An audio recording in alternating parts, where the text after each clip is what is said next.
Hello, good morning, good afternoon, and good evening if you are living in the DACH region, Germany speaking or German speaking Europe to say so. And we have a very special guest today, and I'm very enthusiastic about not only his smile, but also on the future perspective, what he is starting up, being one of the former founders of SugarCRM. Welcome, Clint, to our floor, your screen, ladies and gentlemen, dear audience, and enjoy the upcoming thrilling hour, which we are looking forward to. Clint, how did you start in that business of what you have been before being in SugarCRM? How did I? By the way, just before we even go there, I really like that intro music. That was a cool intro. Thomas Joyce, I love it. Now, did you make that yourself, Thomas, or did you use an AI service to help you build that? Well, Google is an AI service, isn't there it? You go. Google is an AI so service. This is a YouTube stock music. Okay. So well, as far as had a good beat to it. As far as I know, there is an actual human behind it. All right. So how did I get started in CRM? Is that the question? Well, I can repeat my question if it's preferable to you. Before you started in CRM, where did you start your professional business after studying something and then into Epiphany and other ringing bell names and founding as one of the starters SugarCRM? In fact, I'll go a little bit further back. So I grew up in a household where my dad started a software startup back in the early 1980s, and so I had the luxury of sitting at my dad's knee as he built a company from scratch. This was 1982, something like that. I was 11 years old at the time. And he built a company built around BBS technology, bulletin board. This is pre-internet, but it was basically an internet business, but before the internet was there. And he connected together public service agencies with news agencies. So basically, if there was an earthquake or a fire, you needed to get the word out to the newspapers and to the TV stations. And he built technology that connected those two entities together. And it was exciting. It was fun to watch. It was also a lot of lessons learned. He ended up having to shut down the business 10 years later because along came this thing called email, and email pretty much wiped out his business. And I learned in there the value of pivot, and because he didn't pivot, I came back to him. I remember several years later saying, hey, there's the internet. We could rebuild Media Computer Network and we can get it going again as a website. And it didn't fit his worldview at that point in time. So this was me back as a teenager, learning about technology, learning about connecting people together, and learning about building a business of connecting people together. Fast forward, I went to Cal Poly San Luis Obispo and got my degree in computer science. I wasn't the best student. I really meandered around and followed my nose and explored lots of different things. I studied in Germany for a year at the University of Heidelberg, just because I wanted to learn German and I wanted to do it. It had nothing to do with computer science. It took me even more time to graduate with my computer science degree. In fact, when I graduated with my degree, I had 300 quarter units, and it only took 200 quarter units to graduate with a degree in computer science. And that's because I just took lots of classes that interested me. And then I decided I needed to buckle down and get started with my career. And I went to Hewlett Packard, where I worked on the HPUX operating system, the Unix operating system, because I wanted to learn big software at a big company, and operating systems were cool back in the mid 90s. There's a lot of operating system wars going between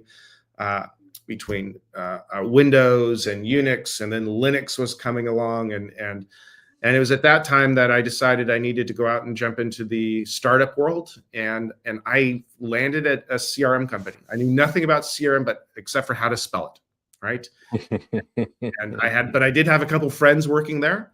And so I figured, hey, if it's working for them, it could work for me. And I went into the professional services team at a company called Octane Software, and learned all about what CRM meant to customers by helping them deploy the technology. And that was kind of the front end of my career. Cool. Now you're in the middle of your career and CRM is still a topic. I like how you say middle of my career. I agree. Yeah, well, how was this quote of this famous WDR show? You're looking younger than ever, younger than ever. That's the number one. So yeah, everybody who's German knows it. That's every New Year's Eve. But talking about New Year. So I mean, there has been a year or two of CRM. And if you're talking about to people, not about people, we're of course also talking about people, but if you're talking to people about CRM, you regularly hear, well, it doesn't deliver. Didn't deliver to promise. Why is that in your eyes? Or did that change? Is it right at all? I think there is. Well, I mean, in the end, if somebody says it didn't work, then it didn't work. I mean, it's for them it didn't work. Really, there's no arguing with the customer's perspective, right? I think that the challenge that has always been around CRM is that the vision is that it's a tool that helps you close more business, connect with your customers, guides you through your day. It's kind of almost a personal assistant to a certain degree. But the reality of CRM has been for the last 20 years that, to a large degree, it's a data repository of customer information, and it helps your manager. It doesn't help you. And that's always kind of been, I think, the Achilles heel of CRM, is that it took too much effort to put data in so that your boss can be looking over your shoulder to make sure that you're getting your job done. And in there, what's the value to me? How's that helping me? And I think we've been working hard over these last 5-10 years to shift it from that system of record to the system of engagement. You've probably heard that term a million times. A promise that seems a little long in delivery, but it's finally starting happening. And I personally think AI is going to change the equation completely coming ahead of us, where we will see a lot more successful CRM deployments, because it will start finally realizing that dream of the personal assistant that people have been looking for. And where do you think did they take the wrong turn? Where and when? I mean, the promise was anybody in the CRM industry has taken the wrong turn. We've been building layers upon layers, right? We've been building the foundation. We've been it's taken a lot of time to put the plumbing in place, if you will. And now we're actually able to. I'll use a house analogy because it's been.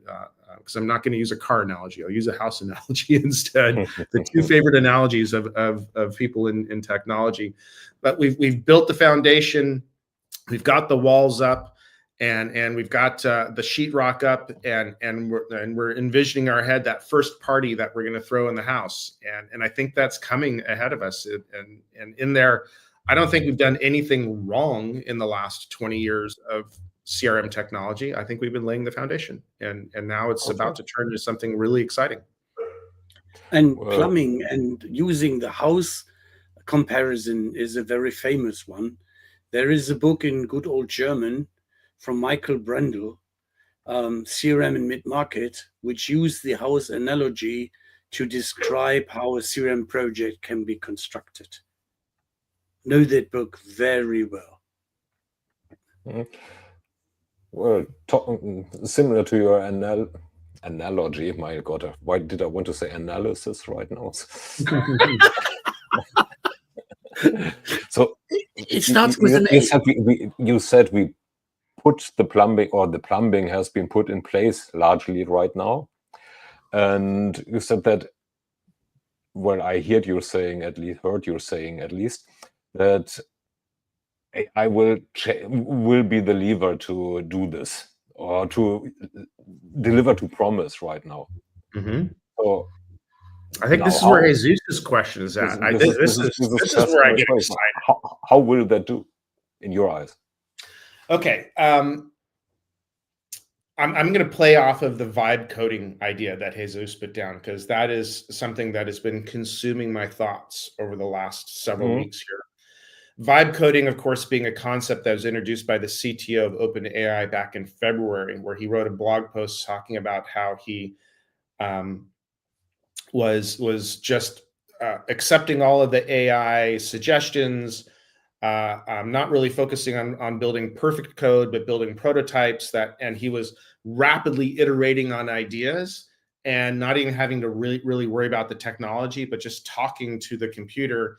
I'd like to build a program that does this, an application that does that, an infrastructure that does this, and was really more in the mindset of what it is that he wanted to accomplish, as opposed to how he wanted to accomplish it. And this concept has just really taken off in the last couple of months, because this is what modern LLMs with voice-based interfaces are allowing us to do, is just talk about what it is that we want to do, and not really have to worry about the how underneath the covers.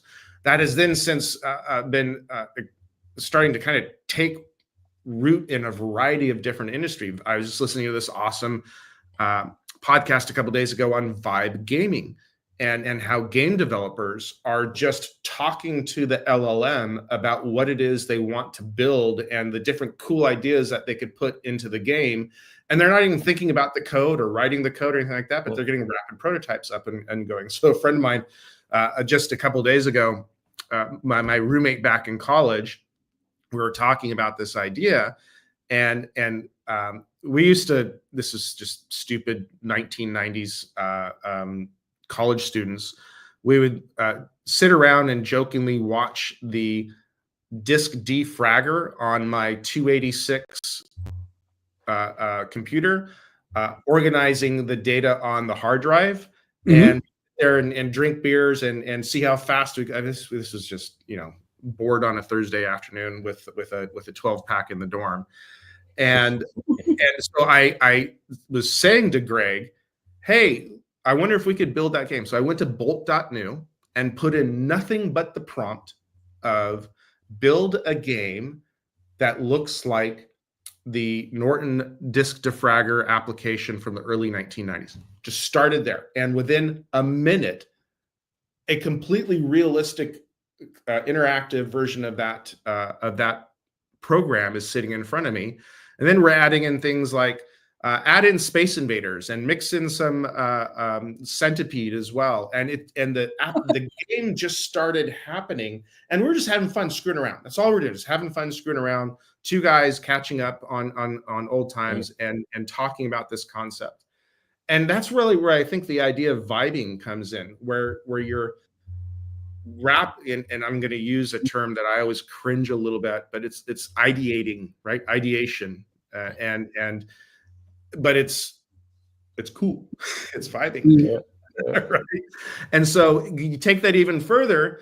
And have you been following boringmarketer.com at all? Are you familiar with that blogger?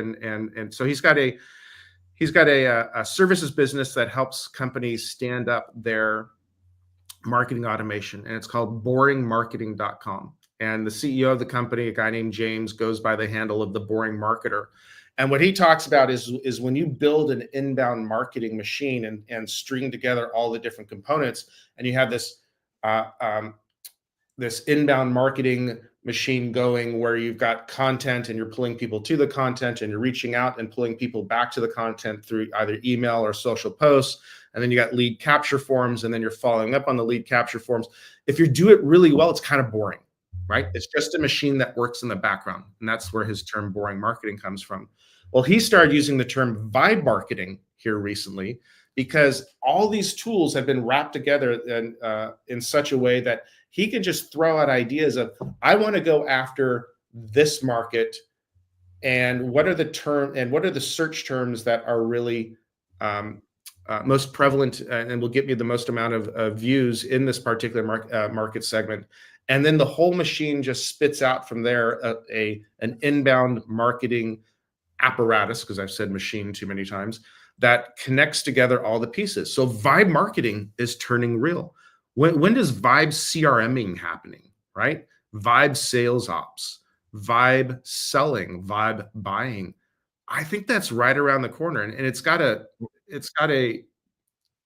kind of cool kitschy term around it called vibing. But the idea is move so quickly through your ideas and your prototypes, you're not even thinking about the technology, you're focused on the outcomes.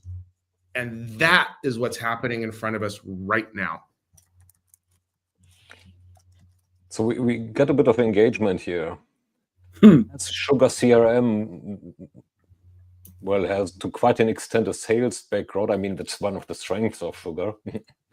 Udit is the CIO of a company that does not run Sugar. You might know him else, but he has an interesting question. So do you know of any use cases that in this cacophony that he rightfully puts out? There's only one right now, and this one's kind of been boring me. It's the AI SDR role, and that's actually been around. That technology has been around 6, 7, 8 years. There's a company called Exceed that got bought by Genesis. That was one of the first movers in the space. And then you've got Drift, of course, and you got Conversica, and they've built their businesses around the automated SDR, which has been recast as the most favorite example of agentic AI. Now, keep in mind, that's very narrow. The SDR use case is a very narrow use case. It's a well-constrained use case that fits into predictive technology and first-generation generative AI technology. I think what Udit is asking for is, which I'm asking for, is when does this technology, these agents, agentic AI, start moving into other areas? And I think our challenge at the moment is, while we've built extremely well, I think that's I mean them, the guys at OpenAI, the guys at Anthropic and Grok and that sort of thing. While they've built fantastic LLMs that understand language, you talk to any of them, and the next frontier to tackle is reasoning, right? And make these AI agents more intelligent. When they're operating within a very narrow set of constraints and a very narrow problem, you can get a lot of value out of that. But the reality is the world around us is much more complicated, much more messy, and so we need AI technology to move to the next generation where its reasoning capabilities are much more able to handle the unexpected that comes up in customer employee interactions. Yeah, so there's basically in response right now, everything, or pretty much everything so far, is pretty much pre-agentic, right? So that's old style AI. It's changing so damn rapidly. I can tell you, you guys use ChatGPT, right? Of course. Of course. And have you been using the voice interface to ChatGPT? The dictate option, where you can talk into, instead of typing, where you can talk. Yeah, but it still has a bit of trouble with my accent. Okay. So I need to improve on my English. Yeah, I hear you on that one. Okay. I've only recently started using it, and I've been amazed at how well it'll take a rambling set of thoughts that are interspersed with start and stop and not a completed sentence, and you just talk to the computer, and it takes those thoughts and it organizes it into a very coherent prompt. That's something that's been there for months, and I find that just amazing, because it changes the way that I've been interfacing with my computer. In the last week or two, I don't know exactly when the little button appeared, but have you seen the new capability to actually have a conversation, right? A full conversation with the agent. I'm still figuring out how to get that into a good rhythm, because I find it a bit chatty, amusingly enough. The agent keeps talking back to me when there's points where I'm just not really ready for a conversation. But those, using Chat GPT or using any of the AI tools, the general AI tools, in your normal course of getting business done, it's just a flat out amazing activity. I got a couple examples in there, but I feel like I'm number one cheerleader for AI right now, so I'll kind of dial it down and let you ask the next question. On the one on the ROI, where Jesus gave already a nice answer, my statement is, we had a conversation with Karl-Heinz Neuland from Cologne on AI and return on investment and physical touchable results and measurable results in mid-market organizations. And that's a very valuable input, even that it is in German-speaking Europe to be found, to have this as some indication. And I'm afraid that Thomas is fighting his internet or the bear, because last time, no joke, we have had a bear in his garden, and he was not going to join the conversation. We had more the impression that he was going by and having some interest in something to eat or snack. Was it a bear in the garden again, Thomas, or was it black bear? Yeah, black bear, big time. So this was a big one. And you see the window behind my shoulder. Yeah. So our guest looked with big eyes into the screen and couldn't believe it. That was no AI, so this was real. But this wasn't, right now, this wasn't a bear or caused by a bear. This was a dog who desperately wanted to get through the closed door. And if I hadn't opened the door, there would have been quite some noise in the background soon. Whining turns to barking then. But back to CRM, and Jesus put a nice word into the chat, vibe CRM, which is actually one thing that I'm, in other terms, I'm thinking about for quite some time now as well, is that there seems to be a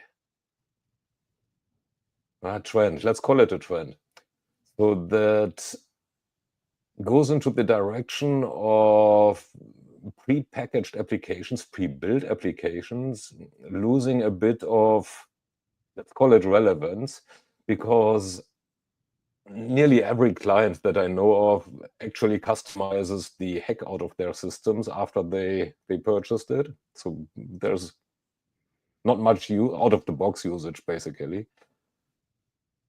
Then we have AI, we have no-code, low-code, we have vibe coding. So do you see a trend or a possibility, a future that leads us back to custom built CRMs? I do, in a probably different way than you might think. Well, I'm going to make the prediction, and I won't do the Gartner 80% in 5 years, whatever, but I'm going to make the prediction that in the next years ahead of us, we won't be thinking about CRM or ERP the way that we have been before. Today, CRM is the platform of the front office, and ERP is the platform of the back office. And there's a lot of thought put into data and processes and proper usage of those, and then configuring them to meet the needs of your specific business. I'm looking at the way the AI tools are developing, most notably the general LLMs like ChatGPT and Claude and Grok, and the ecosystem of plugins that are being built around them right now. In fact, ChatGPT just released in the last few weeks a set of prepackaged integrations that are no longer relying entirely on the community of plugin builders around them. You're going to find that your interface, at least certainly for executives, but I think also for people individual contributors on the front lines of working with customers, are going to be finding more of their time inside of the LLM, asking questions, coming up with ideas on how to approach a particular account. What's the strategy for growing an account? What's the strategy for keeping a customer? How do I actually approach this new prospect in a way that makes me stand out? And look to the LLM as a coach. Because this is the thing I think that has been missing from current generation technology that has left the legacy of failed implementations behind us, is that people are looking for that assistant. Tell me what I didn't already know. Tell me what to do next. Do the easy things for me. But even more than just an assistant, they're looking for a coach. If go out and interview sales leaders, and you'll consistently get the feedback that the number one thing that they wish they had more time to do is coach their people. And in fact, in there, you'll get a lot of feedback of my organization. This is frankly why Gong has been as successful as it has, right? Is because it's bringing that coaching interface into technology. But I think Gong is going to need to evolve itself rather quickly as well, because everybody is going to have a coach, an assistant at their fingertips, and the CRM system behind it is going to be accessed via APIs. And I'll be sitting in my chat interface saying, go ahead and update this client, this opportunity to close lost. Oh, really? Why did you lose it? The prospect stopped calling me back. Go ahead and mark. Should I mark that as no decision or as no response? Go ahead and mark it as no response. Right? Not once was I actually in the Sugar application or the Salesforce or the HubSpot or anything like that.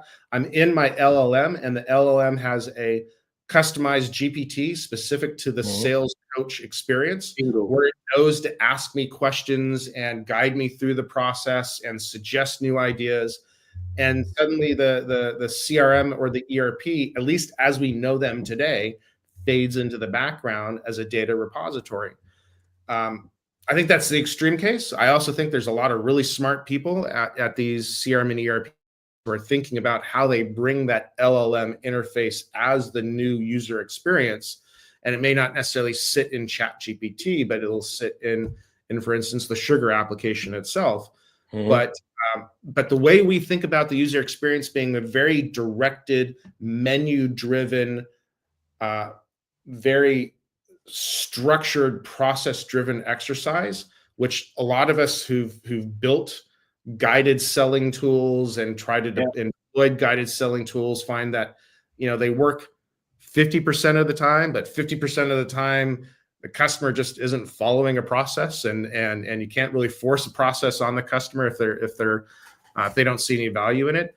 Suddenly being able to just talk to the application and have it guide you through what you should be doing, that's the user experience ahead of us.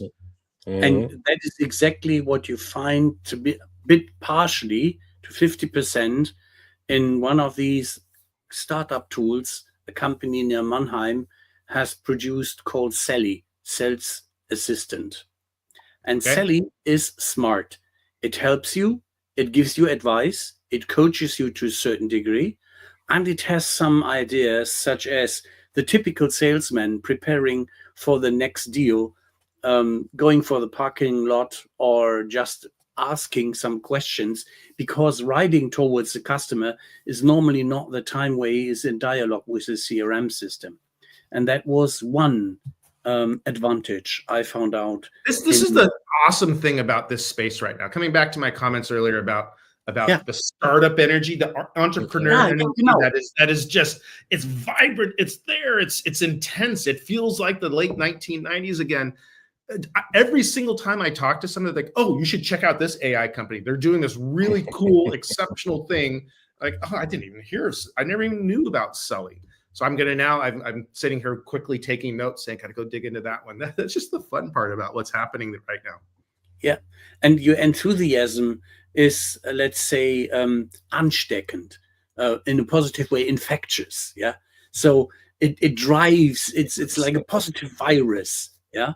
And having that positive virus, such a positive mood and spirit, such as there is entrepreneurship, there is people which are not afraid of taking a certain risk with their own money, not other people's money. That's easy. But they buy in an idea and go for it. And that is a spirit which we need to go forward in the positive mindset, and being aware that not everything we find might be good, such as security questions. It is a wise move to have in mindset a certain kind of governance, a certain kind of rules and regulations, and keep the human in the loop for some period of time. But the fun part is when you get this in a framework which is not too strict to make you experiments, but when you roll out the experience to a larger stage, you should be aware of proper guardrails. My take. Absolutely. And there's stark differences between a multi-$100 million a year business that serves companies across all kinds of different industries and a startup with 5 customers, right? And there's good and bad in both, right? You know, the innovator's dilemma that comes into place with the larger companies, but then the security and assurity that this will work and that your data is protected, versus the ideation and rapid prototyping that happens in a small startup. It's an exciting time. Yeah, it's definitely a different time. When I started Sugar 20 years ago, we started an open source project in April of 2004. We basically started dominating downloads of open source technology for CRM on SourceForge by May. So we're talking, April, May. So it just took 6 weeks for us to get there. And we raised $2 million in our Series A funding with no customers, only downloads in June. So this was from concept to funding inside of 3 months. And we ended the year with $250,000 in revenue and 10 employees. If you think about today, the lean startup concept is really taken hold very significantly. You won't even get your Series A until you're raising about $5 to $10 million, not $2 million. And that $2 million raise that you do to fund a company will typically come from angel investors. Yeah. But they won't even look at you if you're not doing already $100,000, $200,000 in revenue, because the hills to climb to revenue are so much lower than they were 20 years ago.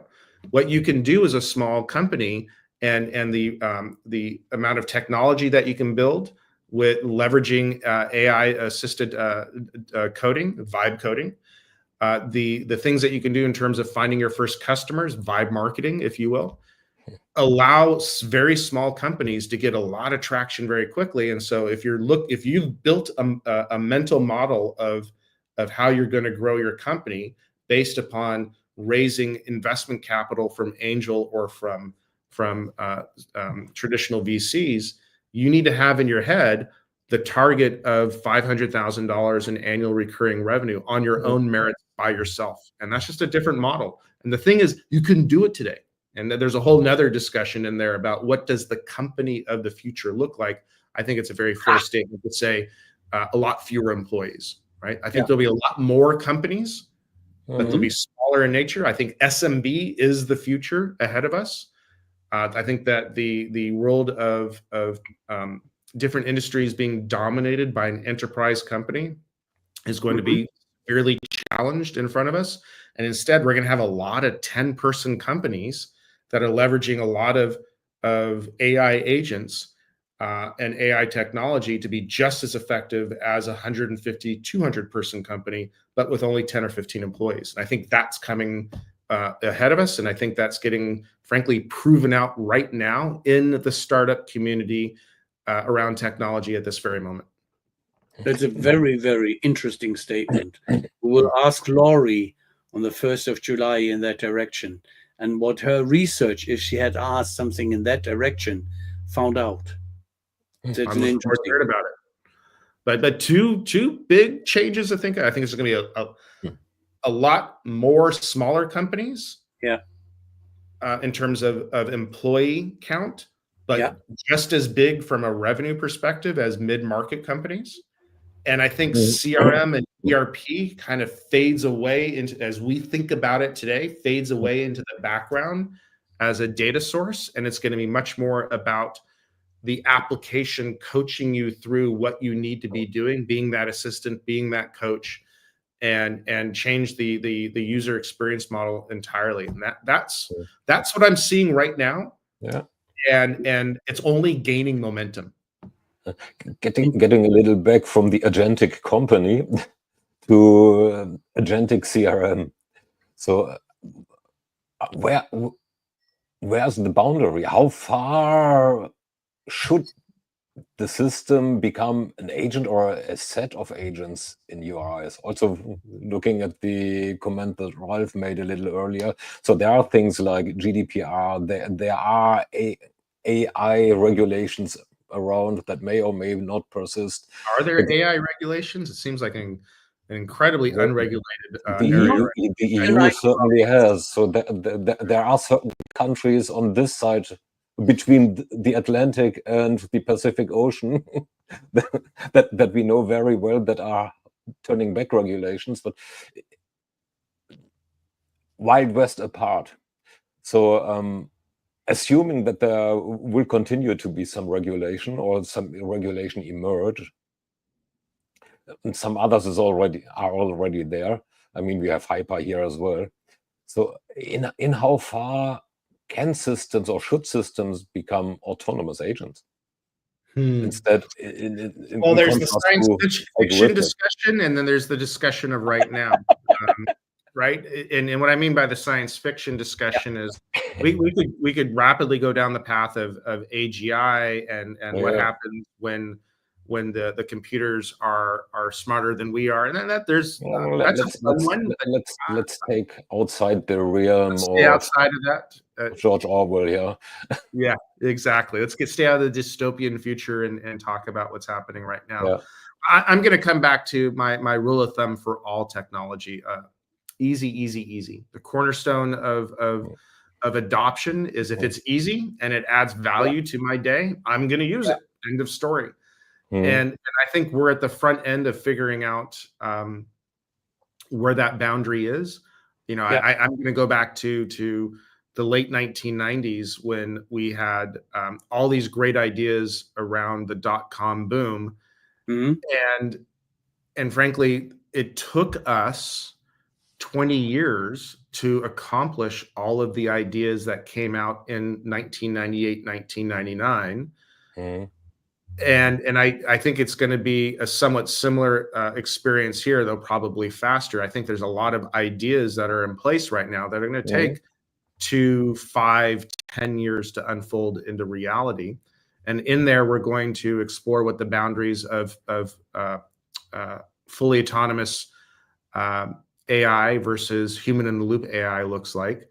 I think there's a very the analogy that I'm hearing very frequently right now that rings true with me is think of that entry-level junior assistant in companies, the research analyst, the junior lawyer who's not yet taken, just graduated from college but hasn't taken the bar yet.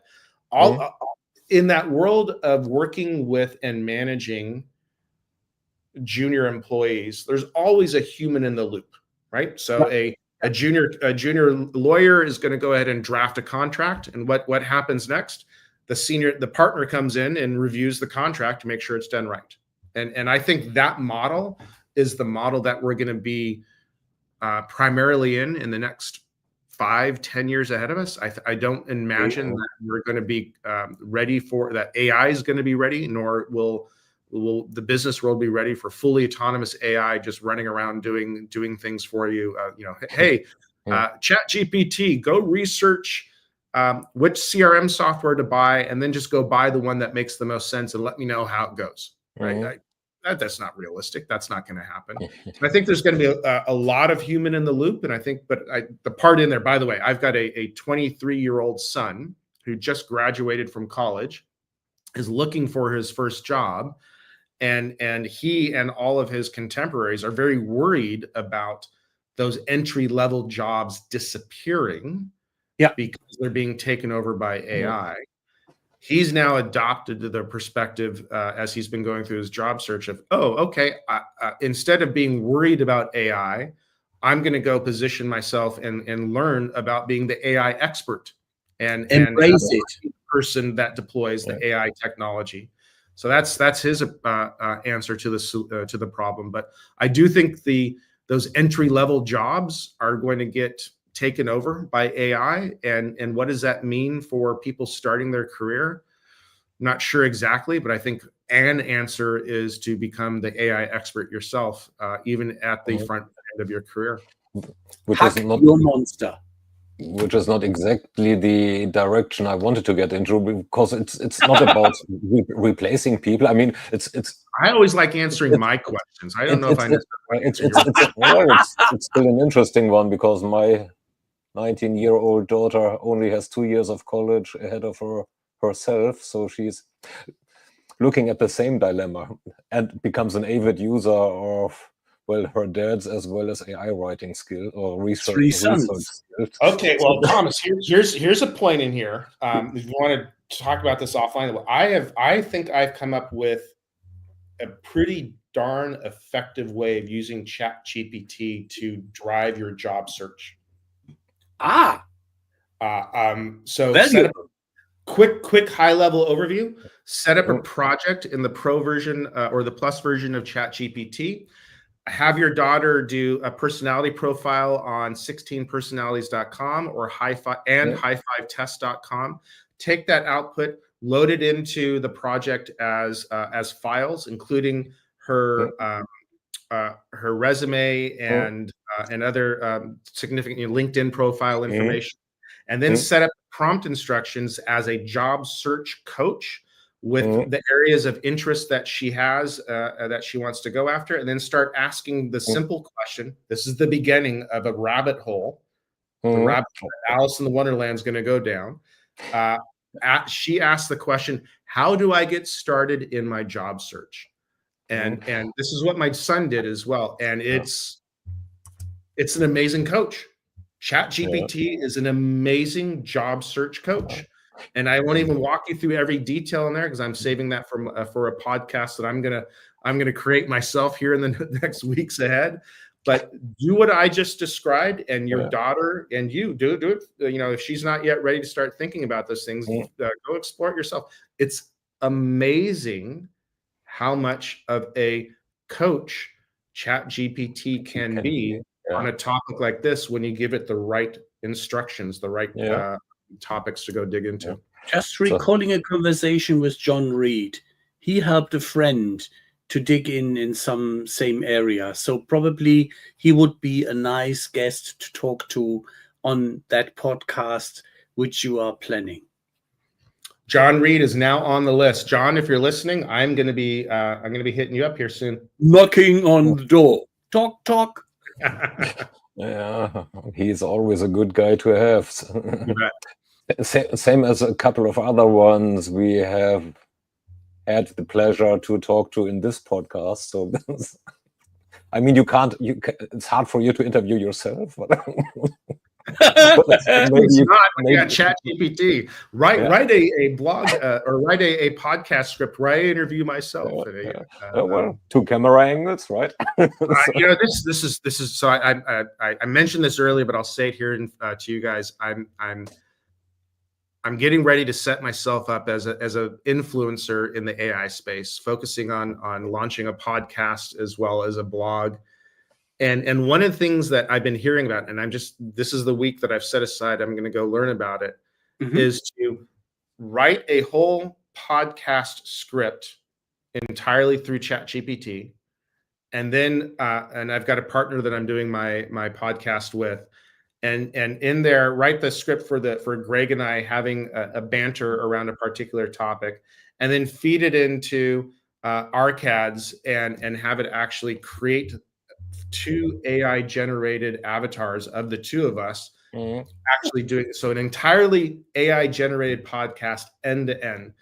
It's not how I plan to do it entirely in the future, because I think there needs to be some human authenticity in there, a human in the loop, if you will.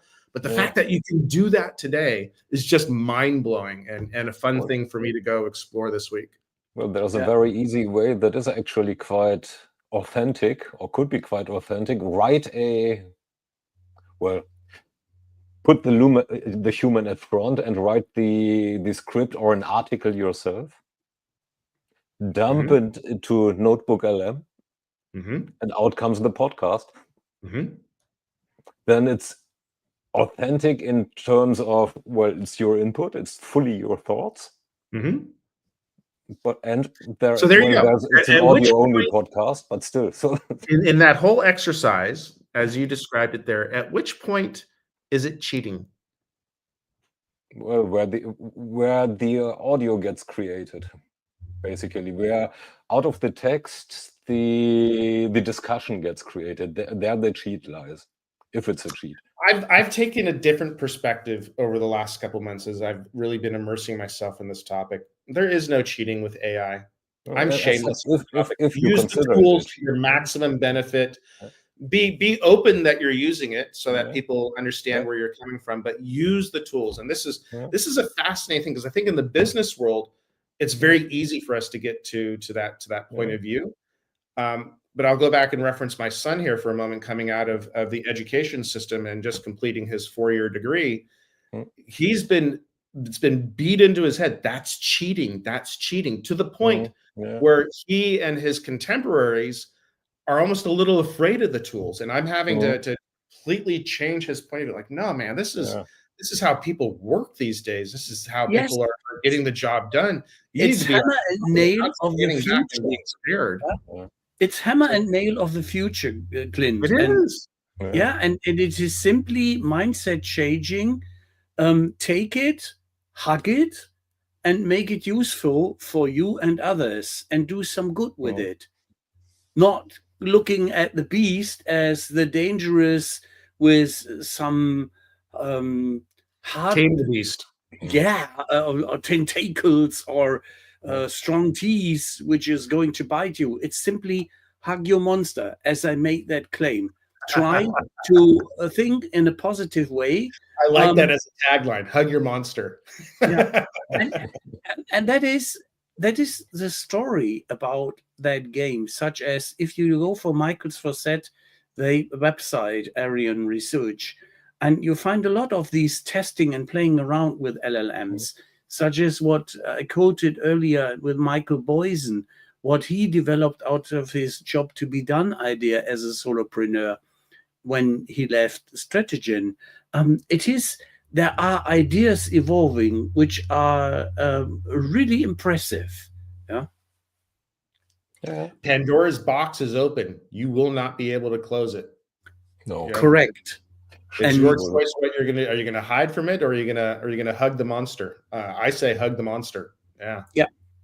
And that is exactly the picture I had in mind when there was not only a Pandora opening that box of worms, but also a Medusa doing a lot of stuff once at a time with many hats, so don't get eaten or Man, you've got like 13 analogies going on in there. That is probably the most mixed metaphor I've heard in a while. Well, Yeah. add the siren song into it, and don't get Yeah. drawn into But the fascinating thing is we see from a positive thinking, optimistic perspective that there are new frontiers opening up. It's a bit like the intro of Star Trek. Yeah, it is. There are no limits. The sky is the limit, and even not the sky is the limit. And just recall that out of resource problems and environmental problems, the Chinese have started to put data centers into space, and others are thinking and rethinking how they could probably go with their data centers under sea level, as Microsoft had done some experimenting.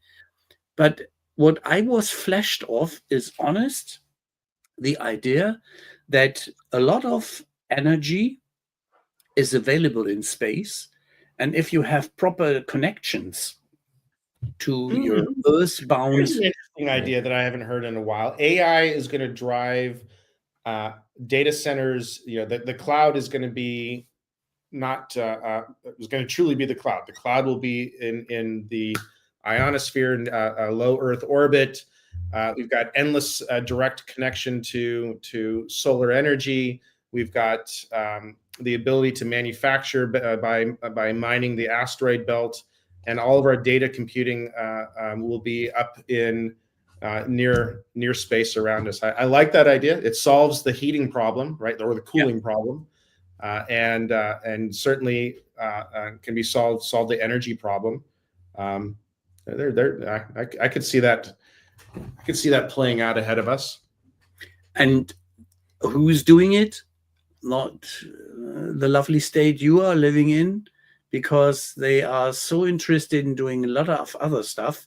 But the Chinese, with their clear structure, long-term, 30 to 40 years perspective, do have here a plan in place, which I honestly am a bit envy about, because it sounds smart and has the first touchable stuff which is going up to space in 5 years' time by their planning.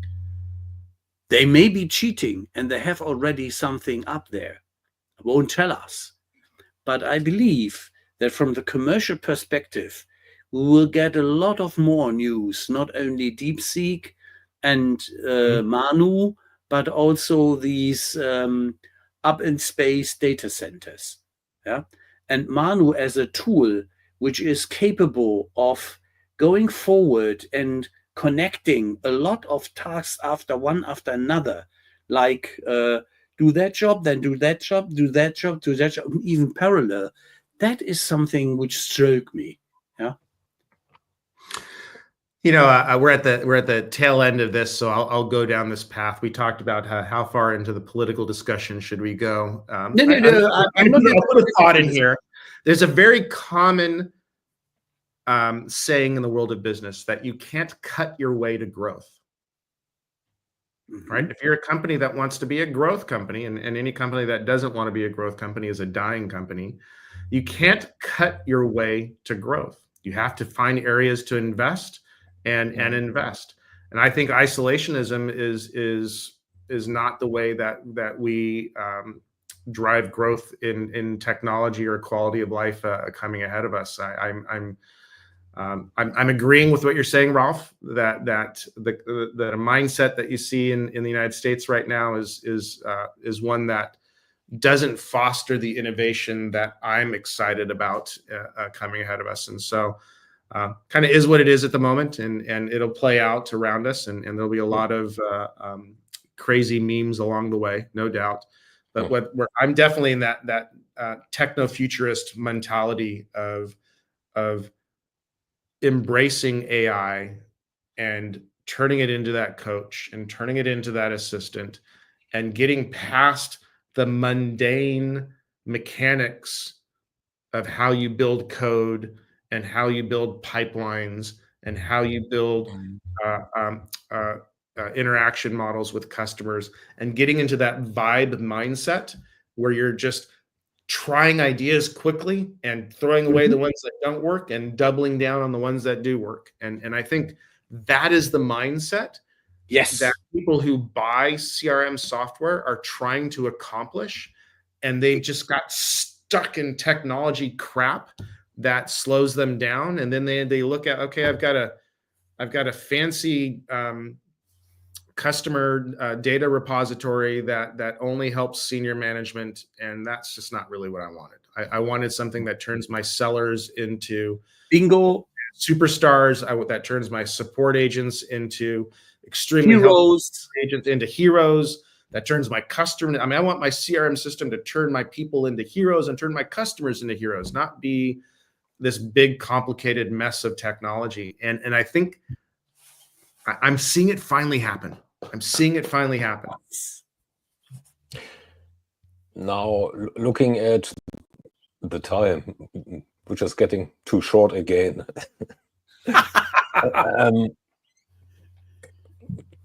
You are a founder. You are a founder personality, and you are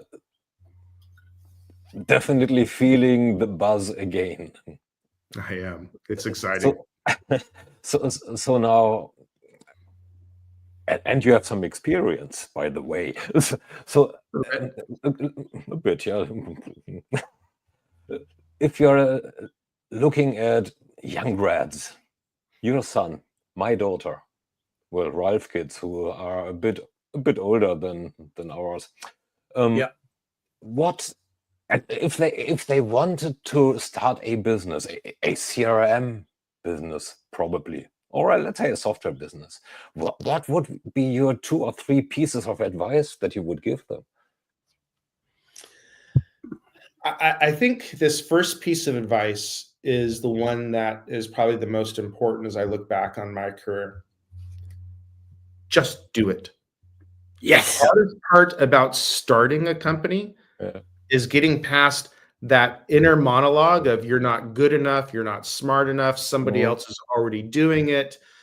Isn't it risky to be your own boss? You know, there's this whole mindset of yes, but do it anyhow. And the single biggest difference between an entrepreneur and somebody who's not an entrepreneur is just do it. And you need to get started. And so I would tell those the young people around us, start with that solopreneur business. There is so much content out there right now around how to start your own solopreneur business as an influencer on a particular topic where you build a community around us. And at the core of every business is customers. Figuring out how to create customers, figuring out how to create a community, figuring out how to get people interested in the things that you're doing. You can do that as a one-person machine. And I would say start there. So there's my 2 pieces of advice. Just do it. Push yourself past the bullshit and just do it. And then secondly, you gotta a great place to start, which is taking your own personal interests and turn that into a business. And by the way, just go do a Google search on solopreneur or log in at ChatGPT and ask, how do I start a solopreneur business? And you will be amazed at the amount of guidance that other people have left behind for you to follow. Sounds a lot like a founder who employed me years or decades ago once said. So he basically said, they were 2. We didn't know that it's impossible, so we did it. It's pretty much the same, just with another inflection. So that's just basically it. And don't listen to the noise. And you know what? It may not work out. It's not a failure. So it's not a failure. You've learned. You've learned. It's a learning exercise. Doing it is more sexy than thinking about this. Yeah, I agree. There you go. There's my advice, Thomas. And I think these were the perfect, famous last words. Passwords for now. Thanks for this, Clint. We should, well, you can't frame words unless you print them before, but these should get framed actually. Yeah. Also, Mr. Floyd, I enjoyed it. Thank you very much. This was, you can tell these topics are on my mind. And yes, I'm looking forward to launching my new solopreneur. Well, it's a duopreneur. There's two of us. Launching our small business here shortly, and sharing the journey that I've been on about learning how to use AI in business and share that with a larger audience. I'm looking forward to doing that, and hopefully next time we talk, I can point to something that we've actually created as opposed to just talking about it. It would be lovely, marvelous, and we're looking forward. Please take care about your co-entrepreneur and having fun on this, and feel free to invite us as the ones which are following you very carefully and with a lot of positive mindset and spirit. Maybe you guys should just volunteered to be part of our soft launch core audience. That'll be coming up here shortly. So I would love to hear feedback on it. So that'll be, there you go. Would be an honor. There we go. So thanks a lot for this. We are looking forward to being part of the soft launch. And I'm quite sure we'll meet again also on this platform. Yep. And in person. So thanks for this. And whoever is still in there, thanks for your comments too. Also to the ones who advised that there are no more there, like Jesus and Udit. Thanks, that was very, very valuable to us. And hopefully you can tune in next week when we are talking to Nicole France about the intersection of AI and content management, which is another quite exciting area. Hot topic. Hot topic, yeah. Not hot potatoes, hot topic. See you soon. Stay safe.